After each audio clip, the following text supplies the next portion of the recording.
4일째를 맞이했습니다. 우리의 삶에 그리스도의 보혈의 은혜가 여러분들의 삶 가운데 가득하기를 간절히 축복합니다. 우리가 살게 된 것은 그리스도의 전적인 은혜이고, 특별히 우리가 죄인된 저와 여러분이 살 수 있었던 것은 의인 되시는 그리스도의 죽음으로 말미암아 가능함을 믿습니다.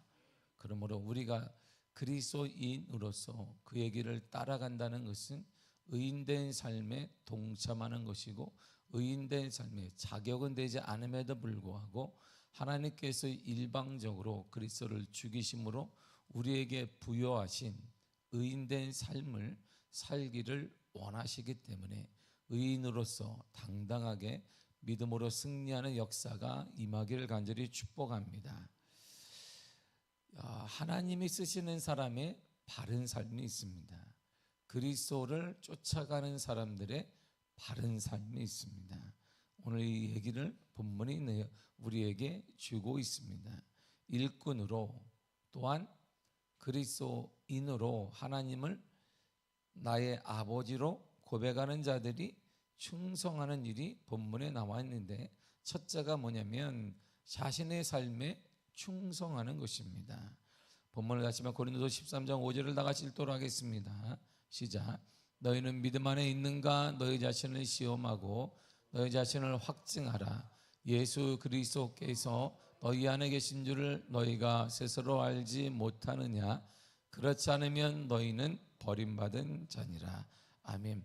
우리 자신의 삶에 충실해야 됩니다. 자신을 시험해 보라. 너희 자신을 확증해라.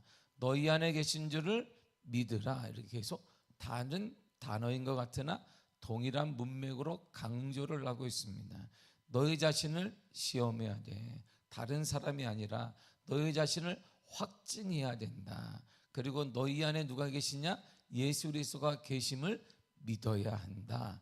그러니까 우리의 삶에 계속 돌아보라는 거예요. 남이 중요한 것이 아니라 내 삶을 체크해보고 내 삶이 바르게 가고 있는지, 내 삶이 바른 길로 인도받고 있는지, 바르게 걸어가고 있는지를 항상 확증하고 내 삶에 충실하게 살아가야 된다, 이런 말입니다. 충실하게 살아가야 될 가장 중요한 이유는 우리 안에 예수 그리스도가 살아계시기 때문입니다. 예수 그리스도께서 우리에게 보내주신 성령이 우리와 동행하시기 때문입니다. 그 성령은 거저받은 게 아니에요. 그 성령은 우리가 보기에는 거저받은 것이지만 하나님 편에서는 거저준 것이 아닙니다. 아들 되신 그리스도를 죽이심으로, 아들 되신 예수 그리스도가 죽으심으로 저와 여러분들에게 성령의 은혜를 허락하여 주신 것입니다. 그러므로 우리 자신의 삶에 늘 충실해야 됩니다. 여러분들의 가정생활과 여러분들의 직장생활과 여러분들의 교회생활에 충실해야 한다, 이런 말입니다. 두 번째가 가정에 충성해야 합니다. 디모데전서 3장 4절에 보면 이렇게 말합니다. 시작. 자기 집을 잘 다스려 자녀들로 모든 공손함으로 복종하게 하는 자라야 알지며. 아멘. 하나님의 일꾼이라는 사람, 그리스도인이라고 불리우는 사람, 그리스도의 보혈의 은혜를 경험한 사람들의 두 번째 특징이 뭐냐면 자기 집을, 가정을 잘 다스려야 된다, 이런 말입니다. 가정을 어떻게 잘 다스려? 윤리적으로, 도덕적으로 성공시키는 거 맞습니다. 그럴 수 있습니다. 그러나 늘상 말하기를 내 영혼이 잘된 같이 범사가 잘 되고 강건하리라 그랬습니다. 영의 문제가 중요한 것입니다. 우리 자녀의 가장 큰 선물은 영의 역사를 경험하게 해주는 것입니다. 하나님을 만나게 해주는 것입니다. 가정의 가장 큰 복이 뭐냐? 내 자녀가 하나님을 경험하는 것이고, 경험한 것을 내가 듣는 거예요. 여러분, 이게 엄청난 축복입니다. 단지 내가 교회를 그것도 중요합니다. 그러나 더 중요한 한 걸음 더 나갈 수 있으면 내 자녀가 만난 하나님을 그의 입을 통해 내가 듣는 거예요. 엄마 아빠에게 내가 만난 하나님을 그가 고백하는 걸 듣는 것, 그 감격, 그 은혜는 그 어떤 것으로도 표현할 길이 없습니다. 인생은 어차피 문제가 많습니다. 우리도 살다시피 우리가 살도 있지만 인생의 문제가 겹겹이 쌓여 있습니다. 학생은 학생대로 문제가 있고, 어린아이는 어린아이대로 문제가 있고, 어른은 어른대로 문제가 있는데, 그 험한 풍랑 가운데 내 가정에 내 자녀들이 예수 그리스도를 만났던 얘기를 내게 들려줄 수 있다면 이거보다 큰 감격과 감사와 감동은 없는 거예요. 이런 감격이 여러분의 가정에 나타나길 간절히 축복합니다. 그래서 하나님께 쓰임받는 사람은 자녀의 이 가정에 이런 역사가 일어나야 돼요. 가정에 자기 집을 잘 다스려야 된다, 이런 말입니다. 영이 흘러가도록 그를 공부시키고 성공시키는 거, 그거 세상에 많습니다. 세상에 믿음 없이 성공하는 거 무슨 간증이 되겠습니까? 믿음을 통해, 믿음의 역사를 통해, 하나님을 통하여서, 하나님을 만남을 통해 우리 자녀들이 그분을 통해 길이 열려지게 되어지고 역사가 나타나게 되고 은혜가 나타나는 역사를 모든 사람과 우리 주님도 원하고 있는 것입니다. 사도행 10장 2절에 이렇게 말합니다. 시작.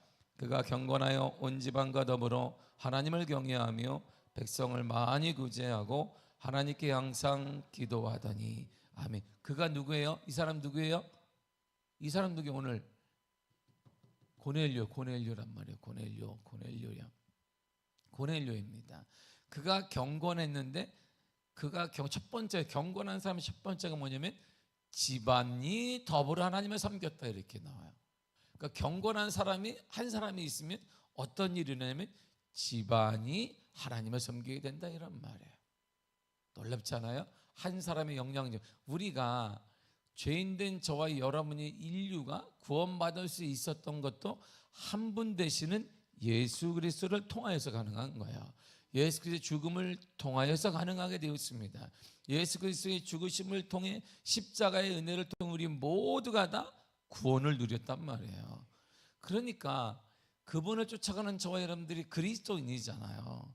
우리의 삶에도 우리가 한 사람의 발을 쓰게 되면, 하나님께 발을 쓰임받게 되어지면 첫 번째 현상이 온 집안이 하나님을 찬양하고 섬기는 역사가 일어난다는 것이에요. 다시 말하지만 가장 큰 감격은 내 자녀가 만나 하나님을 내가 듣는 거예요. 부모가 만나 하나님을 자녀들이 듣는 거 정말 귀한 것입니다. 더 감격적인 건 그 사랑하는 내 자녀가 하나님 만났던 얘기를 내게 들려주는 거. 그거는 정말 표현할 길이 없습니다. 이것이구나. 이야, 이런 역사가 일어나는구나. 이게 느껴지기도 하고 체험되어지면 정말 기쁩니다. 정말 기뻐요. 이거보다 큰 복이 어디 있겠습니까? 이거보다 우리가 큰 복이라는데 이보다 큰 복이 어디 있겠어요? 오늘 죽어도 우리는 하늘나라 갈 수 있는데 내 자녀들이 오늘 예수 믿는 얘기를, 예수 만난 얘기를 내게 들릴 수 있는 거, 이거보다 큰 복은 없습니다. 그래서 이 두 번째 특징이 하나님께 쓰임받은 사람, 그리스도의 은혜를 경험한 사람들은 가정에 충성하게 되어 있어요. 세 번째가 맡은 사명에 충성하게 되어 있습니다. 사도행 20장 24절입니다. 시작. 내가 달려갈 길과 주 예수께 받은 사명 곧 하나님의 은혜의 복음을 증언하는 일을 마치려 하면은 나의 생명조차 조금 더 귀한 것으로 여기지 아니하노라. 아멘. 생명보다 더 중요한 게 뭐냐? 사명이다, 이런 말이죠. 그래서 예수님의 사명은 인류를 구원하는 것입니다. 예수님의 사명은 예수 믿는 자들을, 믿음으로 고백하는 자들을 다 구원시키고 해방시키며 죽음에서 노임받게 하는 것입니다. 그분이 그래서 이 사명을 완수하게 했던 일은 뭐냐면 자신의 생명을 버린 것입니다. 그러니까 생명보다 위에 있는 게 뭐냐? 사명이에요. 잘 사는 것, 잘 먹고 잘 사는 것보다 더 중요한 게 뭐냐? 사명이라, 이런 말입니다. 성공하는 것, 성공하지 못하는 것, 그것보다 더 중요한 게 뭐냐? 사명이다, 이런 말이에요.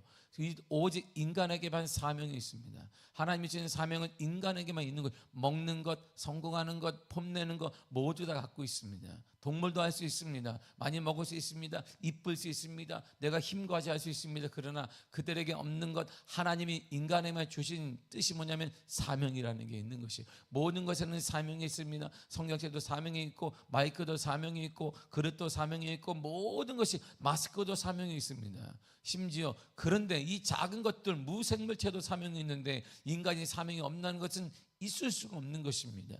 왜 하나님이 이 땅에 나를 보내셨는지, 왜 하나님이 생명을 호흡하게 하셨는지, 왜 하나님이 살게 하셨는지, 왜 그리스도가 나를 위해 죽으셨는지, 거기에 대한 대답을 우리가 해야 된다, 이런 말이에요. 이게 사명이에요. 이게 왜 하나님이 나를 살리셨는가, 왜 하나님이 나를 그리스도인으로 만드셨는가, 죽을 수밖에 없는 나를 위해 그리스도의 보혈을 통해 하나님이 나를 살리셨는가에 대한 대답. 그래서 저는 이걸 위해 살고 있습니다. 이게 사명인 거야. 여러분, 무엇 때문에 살고 있습니까? 여기에 대한 대답이 우리 인생을 가늠하는 것이, 우리 가정과 가문을 가늠하는 것이, 우리 교회의 미래를 가늠하는 것입니다. 왜 나는 살고 있는가? 왜? 무엇을 위해 사는가? 먹고, 좀 더 좋은 거 먹고, 화장실 수를 늘리고, 자녀들에게 많은 거 물려주고, 이런 거 동물도 하는 거예요. 심하게 말해서 하나님이 내게 그것 때문에 주님이 돌아가셨는가? 십자가에 예수 그리스도 돌아가시면 이것 하라고 돌아가셨는가? 여기에 대한 물음이, 대답이 오늘 있어야 되는 거야. 주님,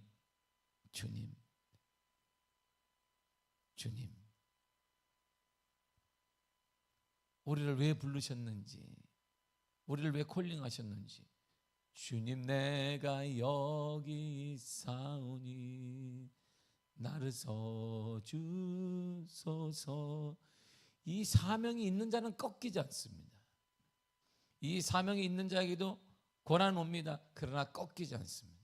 이 사명이 있는 자에게도 육체적 아픔도 옵니다. 그러나 무릎 꿇지 않습니다. 이 사명이 있는 자에게도 실패가 올 수 있습니다.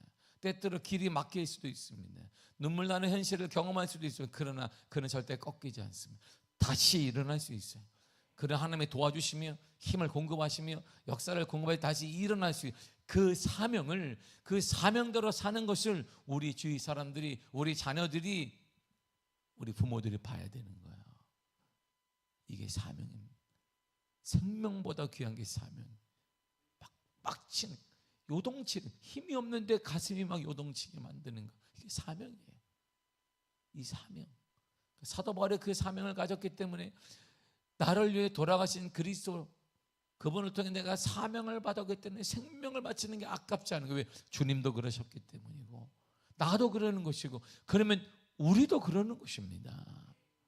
우리도 생명이 아깝지 않은데 무슨 이 땅에 뭐가 아깝겠어요? 물질을 드리는 것, 시간을 드리는 것, 헌신하는 것, 뭐가 아깝습니까? 우리는 생명을 드릴 수 있습니다. 하지만 정작 우리의 삶에는 우리가 다 이것 빼고 저것 빼고 이것 빼니까 다 드릴 수 있는 게 꼬리하고 머리밖에 없는 거예요. 가장 맛있는 부분은 딱 띄어서 내 마음대로 먹고 내 마음대로 살다가 꼬리, 안 먹는 대가리, 그것만 딱 띄어서 주님 드시옵소서, 제 것을 최선을 다했습니다. 이렇게 우리가 삶을 살아가는 거예요.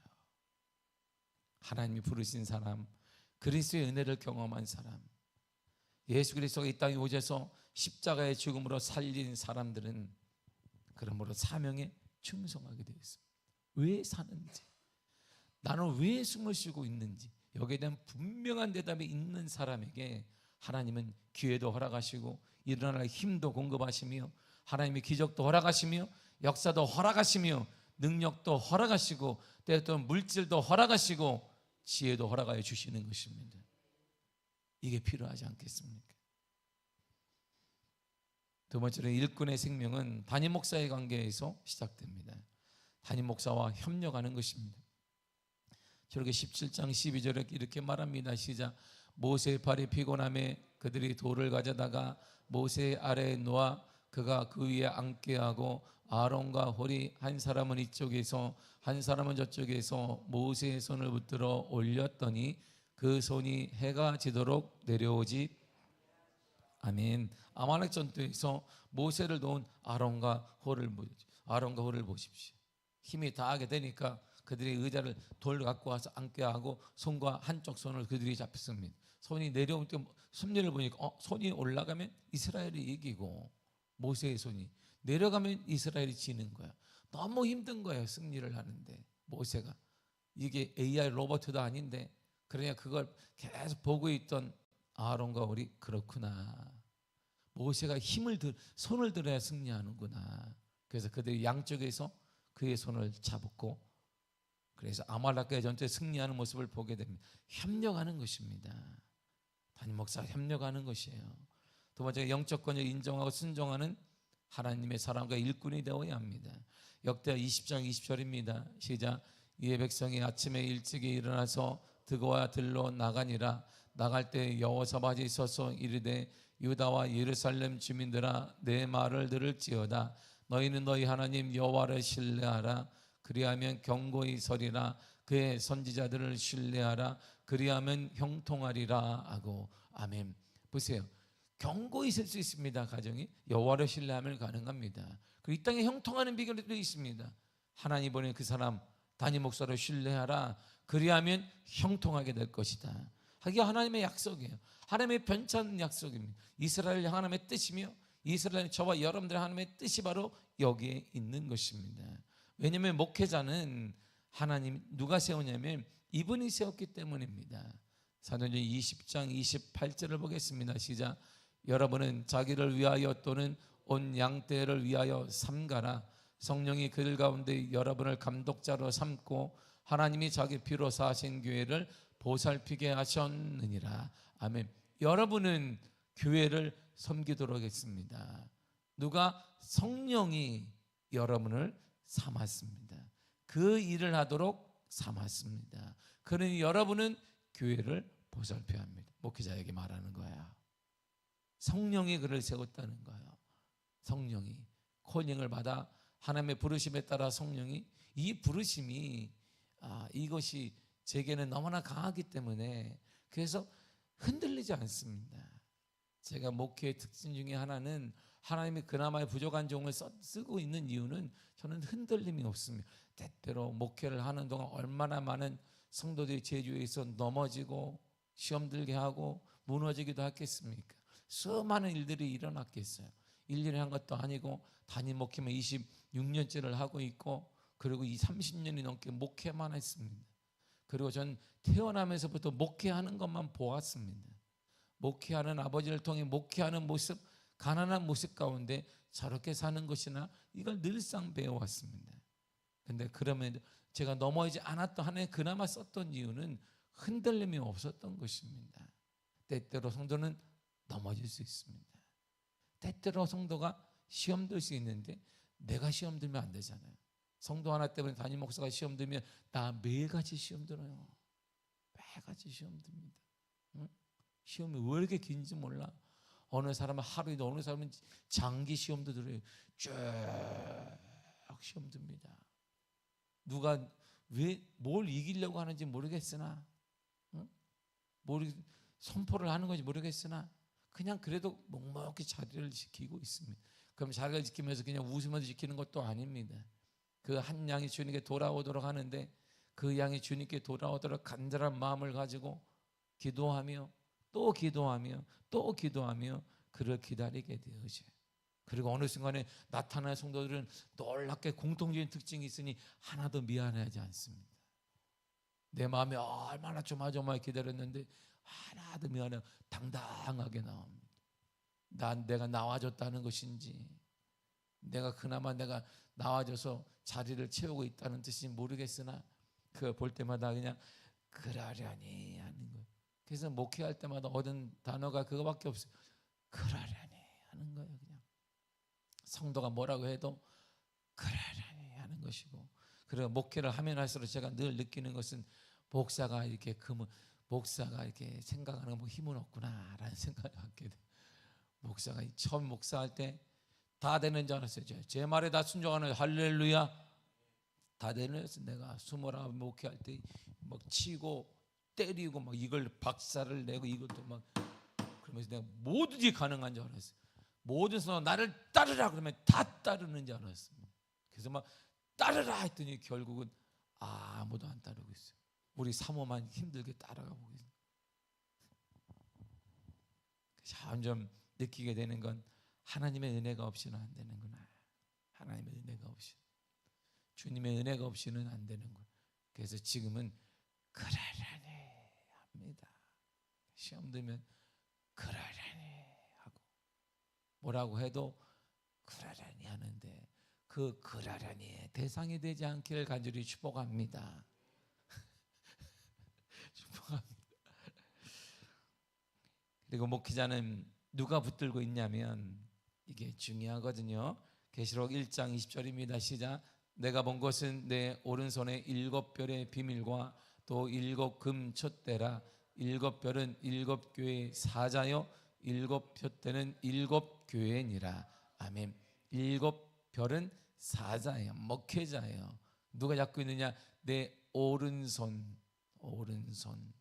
주님의 오른손이 꽉 잡고 있는. 그래서 목회자는 축복인 것이에요. 그래서 목회자는 흔들릴 수 있으나 넘어지지는 않습니다. 절대 넘어지지 않아요. 아니 일어나야 하는 것이에요. 그 아픔을 제가 그래서 목회자에 대한 이 안타까움이 있는 것입니다. 일어나야 합니다. 제가 목사님들을 만나게 되면 늘상 일어나야 합니다. 왜냐하면 우리가 구호를 외쳐 일어나는 것이 아니라 당신을 하나님이 잡고 있기 때문에 하나님의 오른손으로 잡고 있기 때문에 일어나야 한다라고 제가 목사님들에게 계속 말을 해주고 있는 것입니다. 주님이 목회자를 잡고 있는 거예요. 그리고 목회자에게 누가 그 모든 일을 위임했는가? 성경이 이렇게 말합니다. 계시록 3장 17절입니다. 시작. 인자야 내가 너를 이스라엘 족속의 파수꾼으로 세웠으니 너는 내 입의 말을 듣고 나를 대신하여 그들을 깨우치라. 아멘. 선지자, 예언자, 목회자에게 주님이 이렇게 하나님이 말씀하셨습니다. 인자야 예스게라 너는 내가 너를 이스라엘을 위해 세웠다. 내 입을 대신해서 말해라 이렇게 말해요. 그러니까 목회자의 입이 목회자 선포하는 것은 목회자가 말하는 것이 아니라 하나님의 말씀을 대언하는, 그래서 대언한다라는 말을 쓰게 되는 것입니다. 하나님 말씀을 대신 전하는 것입니다. 분명한 사실은 저는 넥타이를 메고 점잖게 전하지만 주님이 전할 때에는 그렇지 않을 수 있음을 상기하시기를 바랍니다. 그러므로 하나님의 말씀에 번쩍 눈을 뜨고 귀를 열고 아멘 하시기를 축복합니다. 할렐루야. 아멘 하시기를 바랍니다. 나중에 후회하면 절대 안 됩니다. 그래서 무엇을 위임했냐면 제사장적인 축복권을 위임했습니다.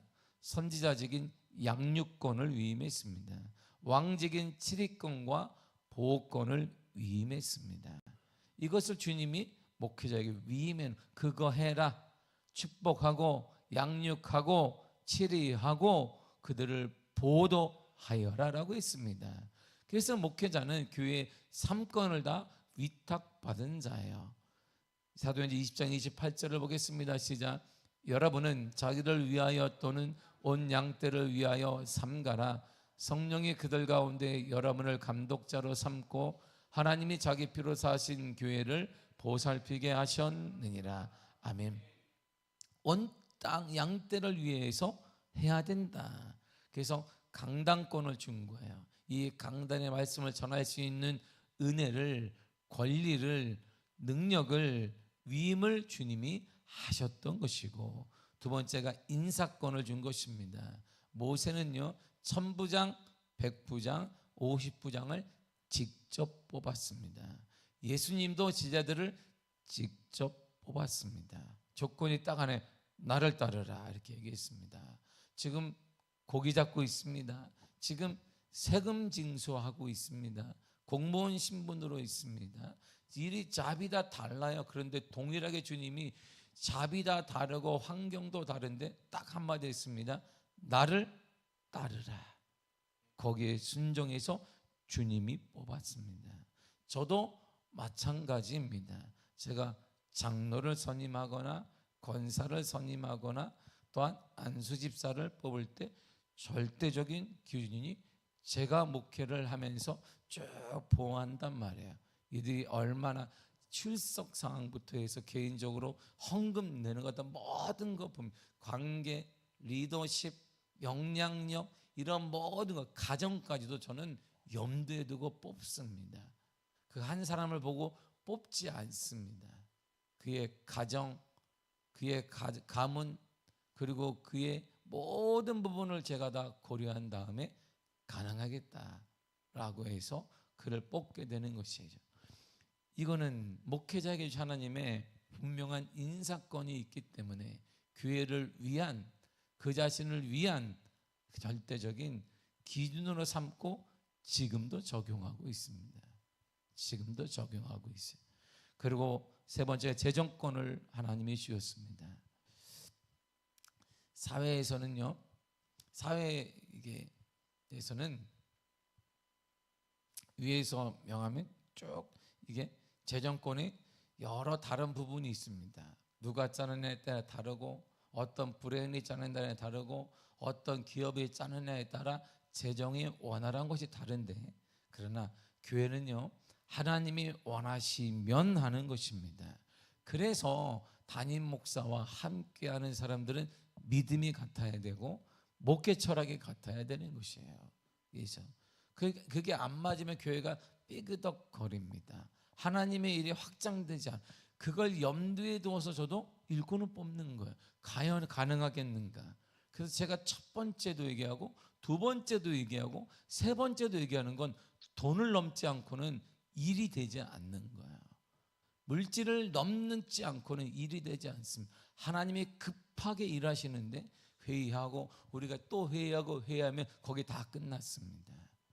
우리가 여러분의 헌금을 3차에 걸쳐서 이틀 전에 다 재난헌금으로 400만 원이 지급됐습니다. 그래서 한 번, 두 번, 세 번에 걸쳐서 100만 원, 100만 원, 200만 원에서 3차에 걸쳐서 여러분들 헌금이 긴급 재난기금으로 총회 그대로 넘겨졌습니다. 선교부를 통해 그대로 전해졌어요. 기쁘잖아요. 근데 그걸 다시 우리가 어디에 쓸 것인지 모여보세요. 그게 만약에 단위가 400이니까 여러분들이 아무 말 안 하는 것이지, 만약에 4억이었으면 이거 어디다 쓰는 거야? 4억이나 400만 원이나 똑같이 쓸 것입니다. 할렐루야.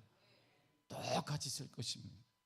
필요한 곳에 그저 400억이라 할지라도 똑같이 쓸 것이에요. 이런 사고, 이런 믿음이 저와 같지 않으면 교회는 삐그덕거릴 수밖에 없어요. 그래서 늘상 저는 염두에 두는 것이 저처럼 변화가 없이 그 자리를 지키는 사람, 믿음으로 지키는 사람과 물질 문제를 뛰어넘는 사람이 제 최측근이 돼야 되고 함께 일하는 사람이 되어야 된다라고 예전부터 늘상 생각하고 지금도 마찬가지. 그걸 뛰어넘지 않고는 사단이 가장 건드리는 것 중에 오늘날 최고 인간이 우리들이 약점이 뭐냐? 물질을 건드리는. 계속 건드리면 시험 들게 돼요. 그거를 이기게 되면 물질을 이긴 사람에게는 물질의 축복을 주는 거야. 그래서 물질의 축복을 받기를 원한다면 물질의 시험을 이겨야 되고 물질을 뛰어넘어야 합니다. 그래야 가난이 끝나지게 되어지고 우리가 생각하는 그 안락함 수준이 아니라 섬기고 나누고 베풀 수 있는 가정과 가문과 자녀들과 교회가 될 수 있는 것입니다. 우리 하나 이 건물을 유지하기 위해서 끙끙대고 있다면 얼마나 불쌍하겠습니까? 하나님의 일이 확장되지 못하고 다음 세대를 섬기지 못하고 믿지 않는 사람들에게 복음을 전하지 못한 채 우리 건물 하나를 유지하기 위해서 끙끙대고 있다고 생각해 보십시오. 얼마나 안타깝고, 외부인들이 보십시오. 교회 밖에 사는데 그런 모습 우리를 바라보며 얼마나 안타깝겠습니까? 그럼에도 감사한 건 우리 미아교회는 하나님의 은혜 가운데 섬기고 또 섬기고 또 섬기는 일을 감당할 수 있음에 감사할 뿐입니다. 그래서 재정적인 문제는 하나님이 원하시면 바로 하는 것입니다.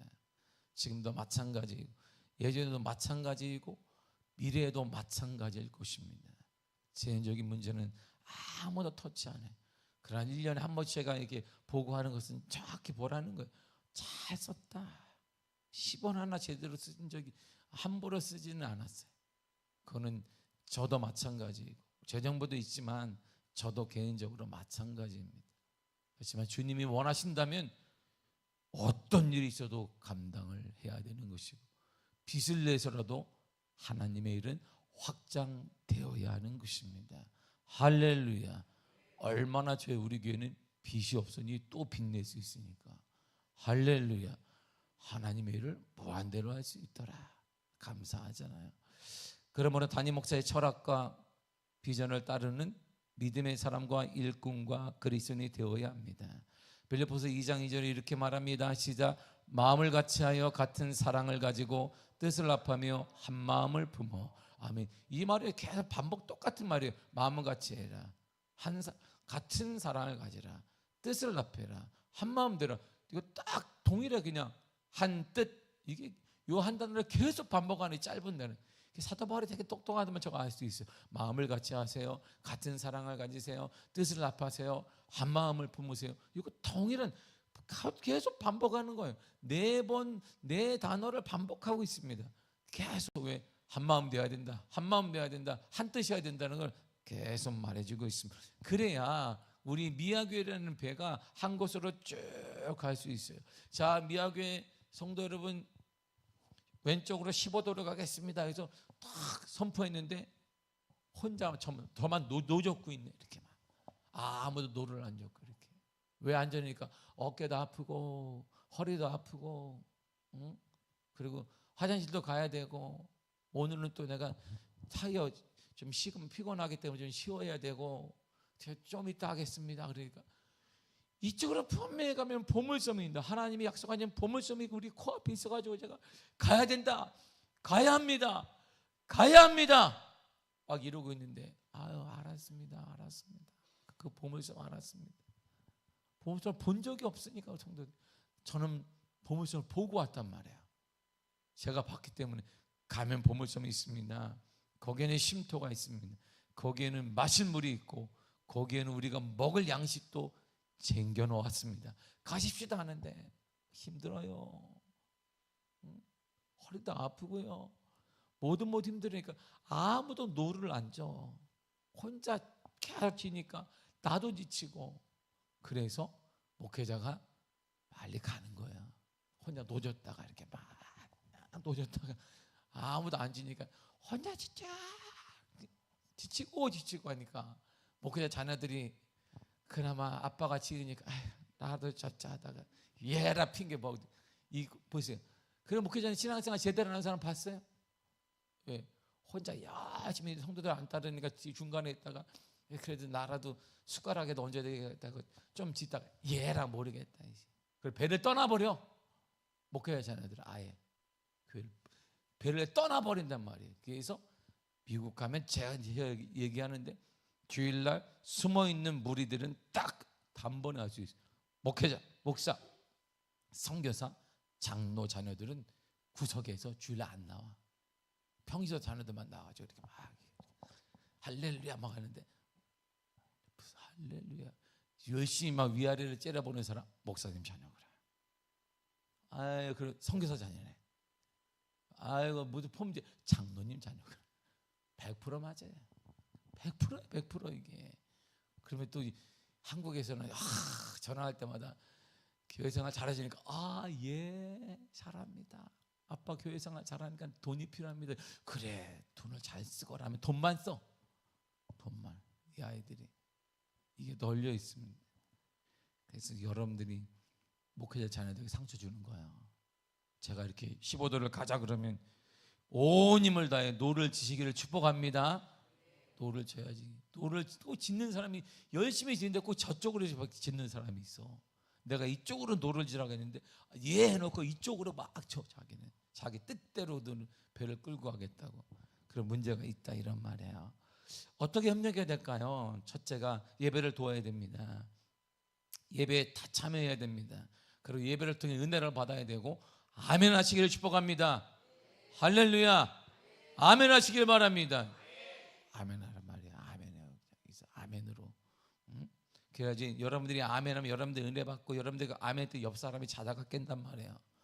그래서 아멘을 하라는 거예요. 이게 절대 어떻게 졸겠어요. 옆 사람이 아멘 눈 떠보니까 이게 주님 얘기구나. 그리고 또 자더라도 또 깨고 막 이럴 수 있어요.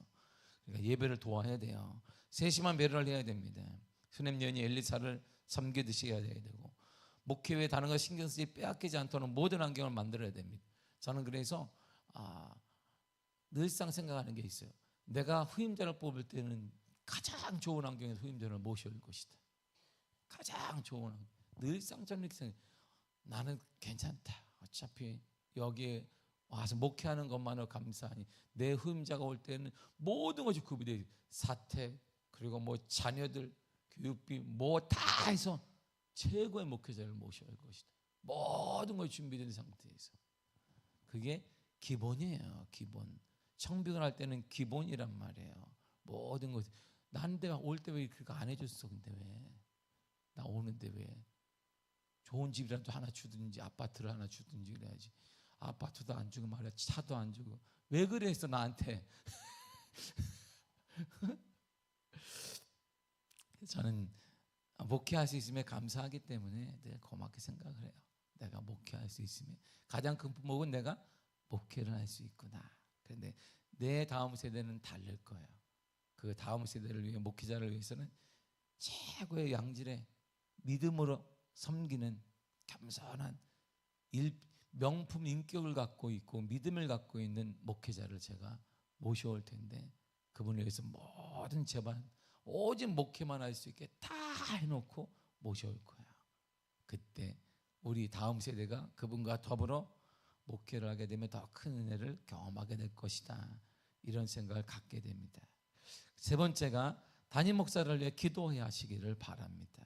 그래서 우리 알다시피 찬양을 할 때 우리는 딱 기도가 좀 정확히 모든 여러분 아시겠지만 누가 서든지 우리 교육자가 쓰면 기도 제목은 똑같습니다.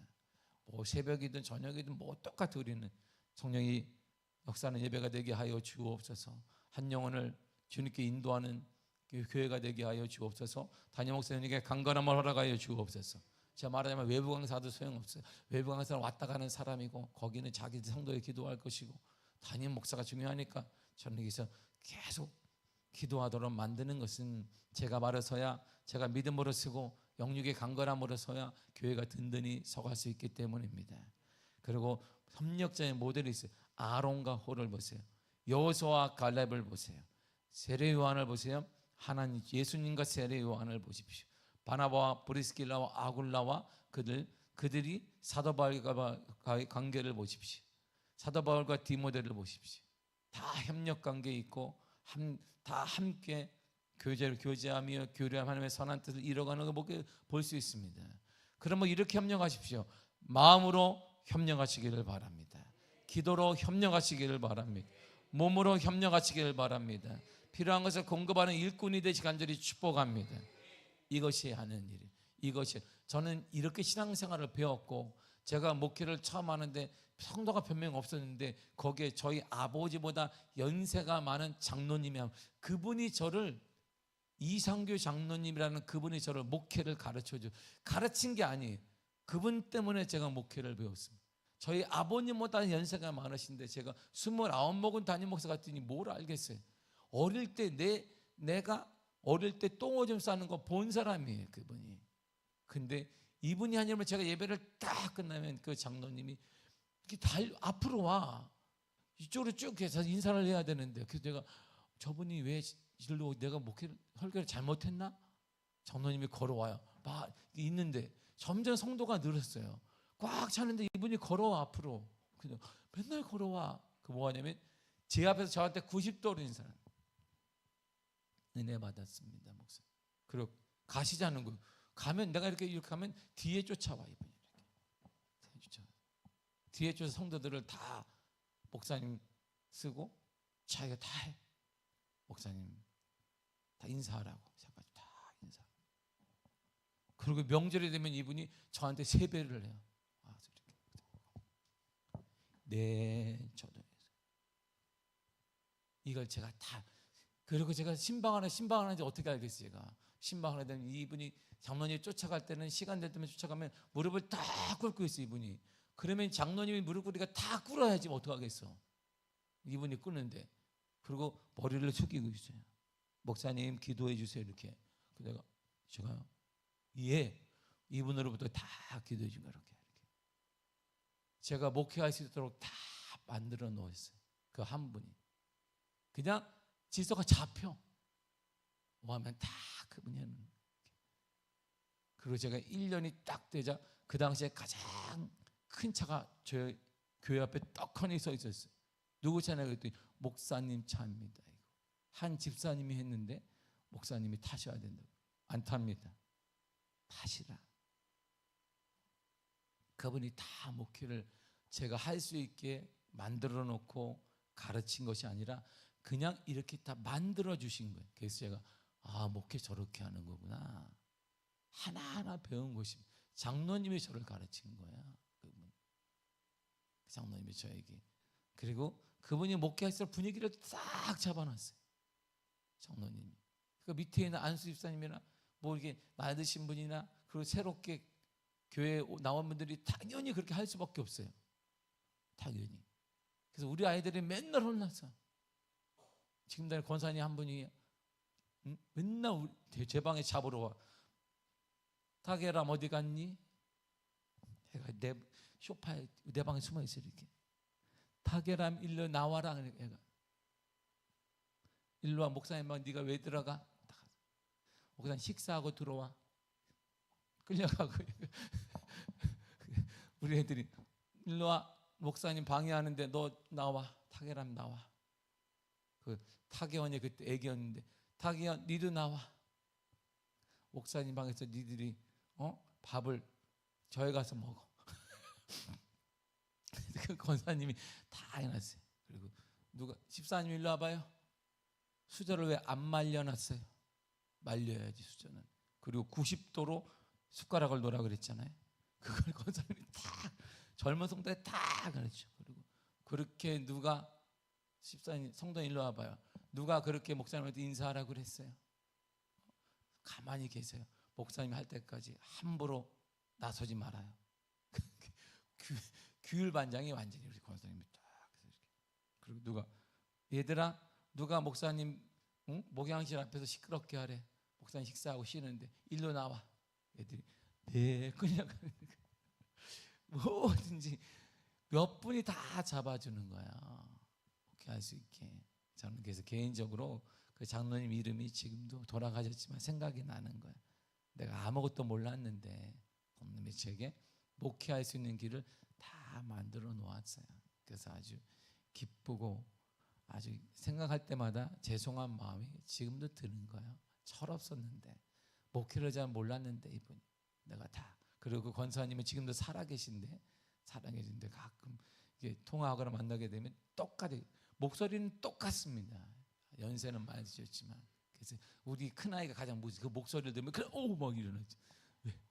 나가야 되나 막 이렇게 나이가 초등학교 1학년 때 오면은 죄를 안 지는데 애가 권사님을 딱 보고 그리고 막 뛰어와. 제 방에 올 때는 딱 들어가면 권사님이 또 들어갔구나 타게람.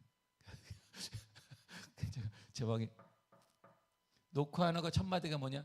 타게람 그러면 이렇게 나가. 목사님 쉬시는데 너 빨리 나와. 그리고 얘 데리고 슈퍼 가서 막 사줘요. 먹고 들어가지 마. 목사님한테 거기 들어가지 마.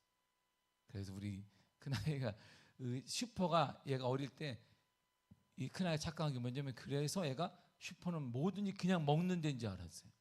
교회 2층에 슈퍼가 있었는데 우리 교회 전체 2층을 다 쓰고 지하에 슈퍼가 있었는데 얘가 착각을 해가지고 하루는 슈퍼 주인이 와서 그러지. 제가 목양하는데 목사님, 사모님 왜 그러니까 얘 좀 보세요. 그래서 이만큼 과자하고 갖고 왔어요. 그분이. 그래서 왜 그러냐 그랬더니 우리 큰애가 한번 뜯어서 먹고 넣고 그거 하나하나 주워온 게 이만큼이에요. 너 왜 그러냐니까 나 아빠 매일같이 그냥 먹었어. 아빠 그냥 주는 거야. 그 권사님이 돈을 다 낼 거야. 이렇게 데려가서. 그러니까 얘가 똑같이 그냥 주는 줄 알고 그냥 한번 쿡 찌은 다음에 맛없다. 뜯어가지고 쿡 찌은다. 맛없다. 그걸 양아치 슈퍼에서 난리가 났습니다. 그래서 제가 우리 사모님 데려가서 그렇게 하지 말라 그래서 떡볶이집에다가 장부를 얘를 해줬어요. 마음대로 얘를 줘라. 우리가 못 돌보니까. 그리고 그때 우리가 한 달 후에 충격받았어요. 얘가 전교생을 데려와서 막 떡볶이 먹고 가 공짜야 공짜.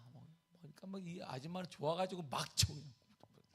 얼마 얘가 쓴 것도 아니야. 자기가 얼마 해서 사모님 이거 보세요. 고기를 먹어도 이거보다 이렇게는 못 먹겠다. 매일같이 먹어도. 얘가 자기 반 애들 아는 동네 애들 그냥 얘들아 떡볶이 공짜야 공짜. 가지고 두드려 맞았어요. 두드려 맞지 않았지만 야 똑바로 해라. 그러니까 그거 공짜 아니야 그 아빠? 답답해. 여기 초등학교 1학년 때 아주 우리 동네에 유명한 인물이었어요. 슈퍼도 살리고 떡볶이집도 살리고 얘가 보통 애가 아니었어요. 그래서 뭐 옷가게도 살렸어요. 송도에 오면 옷 사러 가서 얘가 다 지역 경제를 살렸어요. 그래서 지금 지역 경제 나라를 살리기 위해서 지금 잠시 미국에 있는 겁니다. 그래서 그리고 분명한 신앙관을 가져야 돼요. 신앙의 대상이 누구인지 알아야 됩니다. 다림질로 이 다림질은요 정확한 기준점을 말하거든요. 이스라엘 우리가 말하는 성전을 말합니다. 그래서 이 정확한 기준을 가져야 된다. 정확한 기준이 있어야 합니다. 그렇지 않으면 이 다림질에 의해서 세워진 그 성전이 흔들리거나 하면 용서하지 않으리라. 너희들의 죄를 용서하지 않겠다라고 했어요. 신앙의 분명한 대상 예수 그리스도 말이에요. 예수 그리스도, 오직 예수 그리스도. 지금도 예수 그리스도의 방법으로, 예수 그리스도의 은혜로, 예수 그리스도의 삶으로 우리는 이겨낼 수 있습니다. 신앙의 방향은 이거예요. 에베소 4장 13절입니다. 시작. 우리가 다 하나님의 아들을 믿는 것과 아는 일에 하나가 되어 온전한 사람을 이루어 그리스도의 장성한 분량에 충만한 데까지 이르리니. 아멘. 아들을 믿는 거예요. 신앙의 방향은 아들 예수 그리스도를 믿는 것이고 예수 그리스도를 아는 것입니다. 아는 건 지식이 아니라 경험하는 것입니다. 그걸 되면 온전한 사람이 되어지고 그걸 듣게 되면 장성한 분량이 쭉 자라게 되어 있다 이런 말. 누굴 통해? 예수 그리스도. 누굴 통해? 예수 그리스도. 누굴 통해? 예수 그리스도. 누굴 알아야 된다? 예수 그리스도. 누굴 경험해야 된다? 예수 그리스도. 누굴 통해? 예수 그리스도. 누구? 예수 그리스도. 그분 말이에요. 신앙의 방법도 마찬가지예요. 사도행전 1장 8절입니다. 시작. 오직 성령이 너에게 임하시면 너희가 권능을 받고 예루살렘과 온 유대와 사마리아와 땅끝까지 이르러 내 증인이 되리라 하시니라. 아멘. 성령이 받아야 돼요. 성령 충만해야 가능하다 이런 말이에요. 그 신앙을 유지하는 것, 그리스도를 통해서 오직 그리스도만 바라보게 할 수 있는 것, 그리스도 삶을 따라갈 수 있는 것, 하나님의 말씀대로 살 수 있는 것 딱 하나입니다. 바로 성령을 충만해야 되고 성령 충만을 경험하게 되면 하나님의 역사를 감당할 수 있다 이런 말입니다. 그리고 신앙의 표지는 우리가 디모데 3장에 있는 것처럼 성경이에요. 성경. 삶의 모든 기준이 바로 성경 바이블에 있습니다. 그러므로 하나님의 사람은 이 소속감이 세 개가 분명해야 됩니다. 첫째, 내 교회에 대해 정착해야 돼. 내 교회관을 정확히 갖고, 우리 교회, 미아 교회, 나는 미아 교회의 사람. 그리고 내 목자, 내 담임 목자에 대한 정확한 은혜를 경험할 고백이 있어야 됩니다. 내 사명이 무엇인지도 고백해야 됩니다. 나는 이것 때문에 사는 거야. 나는 이 일 때문에 살아가게 되는 거야. 나는 이 일 때문에 주님이 보내신 거야. 나는 이 일 때문에 지금 살게 하는 거야. 이 세 가지가 분명해야 합니다. 내 교회관에 정착하고 내 목자관에 정착하고 내 사명관에 정착하게 되면 하나님의 거룩한 은혜 여러분들이 나타나고 은혜가 충만하게 될 줄 믿습니다. 기도하겠습니다.